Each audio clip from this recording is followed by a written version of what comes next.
iba pang mga balita, mga otoridad nakitaan ng probable cause ang reklamo laban sa mga opisyal ng PNP na umano'y sangkot sa illegal drug trade.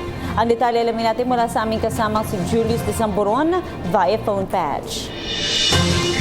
Princess, katatapos lamang ng press conference ni NAPOLCOM Inspection Monitoring and Investigation Service, Attorney Johnson Reyes. Dito yan sa tanggapan ng NAPOLCOM DILG sa Quezon City.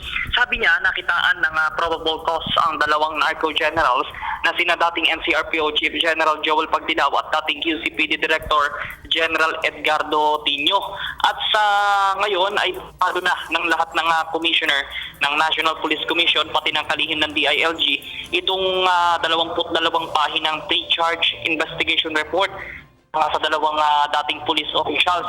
Ngayong araw ay nakatakdang i-forward na ito ng tanggapan ni Attorney Reyes itong dokumento na ito sa Office of the President para sa presidential clearance at hihintayin itong presidential clearance na ito para masimulan ang procedural hearing at babagsak ito sa tanggapan ng NAPOLCOM. Ang nakikita nga itong administrative case at kung saan nanggit din ni Attorney Reyes na kabilang dito itong serious neglect in duty, serious irregularity of performance in duty, at conduct and becoming of a police officer. Dalawang ad hoc committees din ang inaasahang gagawin dito. Kung saan nga ay habang dinidinig din daw ang kaso ay active member pa din itong mga akusado, itong dalawang dating police officials, magiging active member pa din sila ng PNP. So mag-update tayo ngayon dito sa DILG para nga sa patuloy nga na usapin hinggil dito nga sa